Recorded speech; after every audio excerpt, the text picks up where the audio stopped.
Good evening बच्चों। आज हम फ्रैक्शनल पार्ट फंक्शन का ग्राफ प्लॉट करना सीखेंगे। तो पहले फ्रैक्शनल पार्ट फंक्शन के जो हमारे पास कुछ प्रॉपर्टीज है उनको हम लोग डिस्कस करते हैं। तो कोई भी हमारे पास जो नंबर होता है वो दो पार्ट से मिलकर बनकर होता है, greatest integer function and fractional part function. तो इन दोनों के कॉम्बिनेशन से एक नंबर बनता है और we can say that real number. तो यहाँ से अगर मैं फ्रैक्शनल पार्ट फंक्शन की बात करूँ तो फ्रैक्शनल पार्ट फंक्शन जो हमारे पास होता है it is equal to x minus greatest integer function. तो ग्रेटेस्ट इंटीजर फंक्शन के इक्वल होता है। तो ये हमारे पास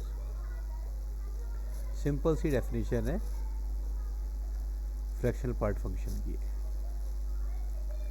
अब हम कुछ फ्रैक्शनल पार्ट फंक्शन की वैल्यू निकाल के देखते हैं कि इसकी वैल्यू होती क्या है। सपोज आई हैव 1.2 और ये हमारे पास फ्रैक्शनल पार्ट फंक्शन है, तो इसकी जो वैल्यू होगी वो 0.2 होगी। 2.73 है तो इसकी जो वैल्यू होगी वो 0.73 होगी।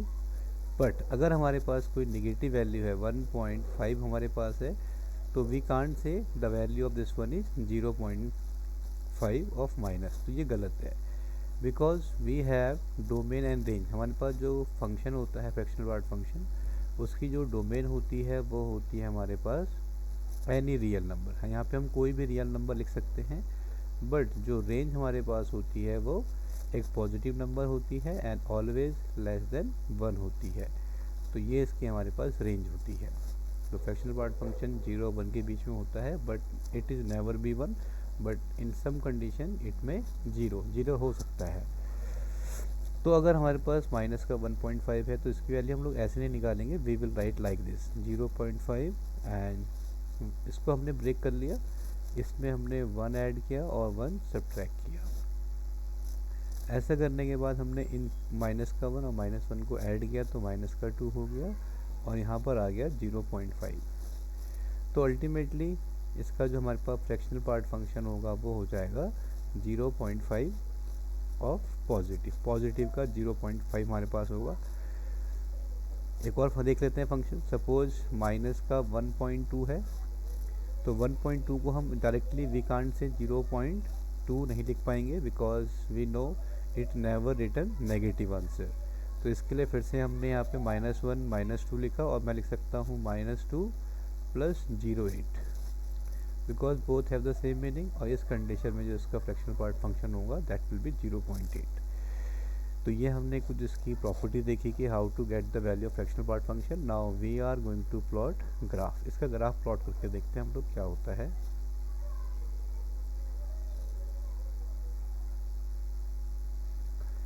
तो फर्स्ट ऑफ ऑल हमने एक्सेस ड्रॉ कर ली।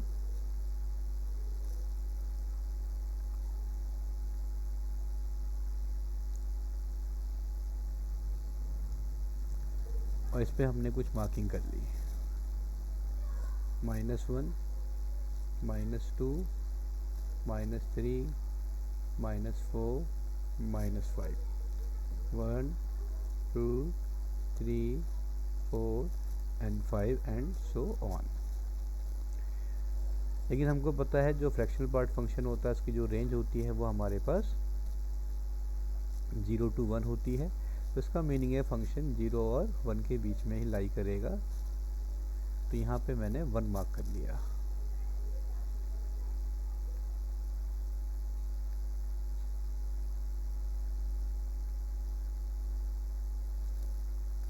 तो यहाँ पे हमारे पास 1 है।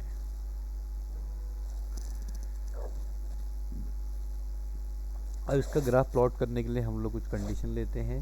अब मैंने एक टेबल बना ली x और एक हमारे पास इसका है फ्रैक्शनल पार्ट फंक्शन। तो इसमें हम कुछ नेगेटिव वैल्यू लेंगे, कुछ पॉजिटिव वैल्यू लेंगे and then we will plot the graph.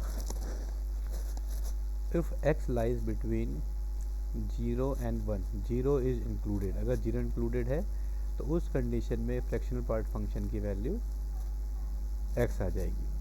Example, इसका मीनिंग है अगर मैं कोई भी वैल्यू 0 और 1 के बीच में लेता हूँ, सपोज मैंने 0.5 लिया, 0.5 लाइज बिटवीन 0 एंड 1, तो इसका आंसर 0.5 ही आ जाएगा। Now next one is if x lies between 1 and 2, 1 included है बट 2 इज़ नॉट इंक्लूडेड, उस केस में जो इसकी वैल्यू होगी वो हमारे पास क्या हो जाएगी, x माइनस 1 हो जाएगी। एग्जाम्पल 1.2 है तो इसका जो आंसर आएगा 1.2 माइनस 1 यानी 0.2 हो जाएगा। तो ऐसे करते हुए मैं 2 और 3 के बीच में लाई करेगा तो फ्रैक्शनल पार्ट फंक्शन की वैल्यू जो हो जाएगी वो x माइनस 2 हो जाएगी। कुछ negative value if it is lies between -1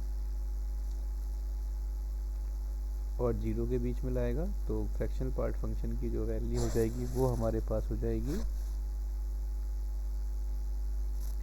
अब नेगेटिव वैल्यूज़ में हमने सॉल्व कैसे किया था, उसमें हमने -1 किया था, +1 किया था, तो उस केस में जो उसकी वैल्यू हो जाएगी वो x+1 हो जाएगी।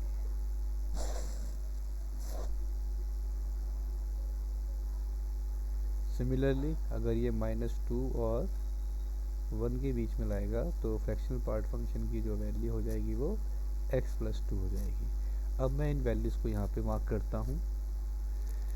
जैसे हमने कंसीडर किया 0 एंड 1, 0 यहाँ पर कहीं पर है, 0 और 1 के बीच में जो उसका ग्राफ होगा वो कुछ इस तरीके से होगा।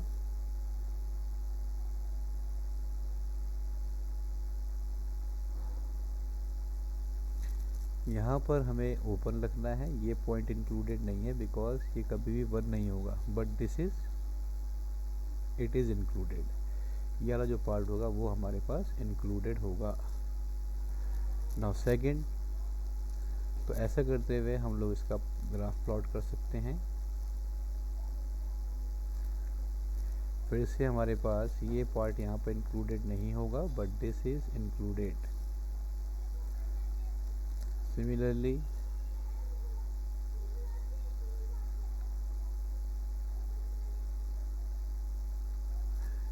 तो इसमें जो ये अपर पार्ट है इट इज़ नॉट इंक्लूडेड, यानी 1 कभी नहीं होगा but this point is included.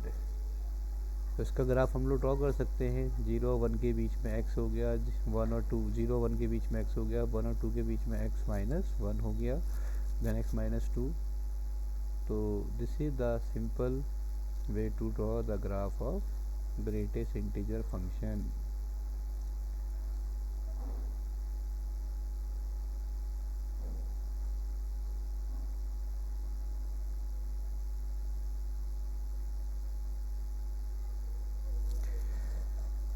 Thank you and have a nice day.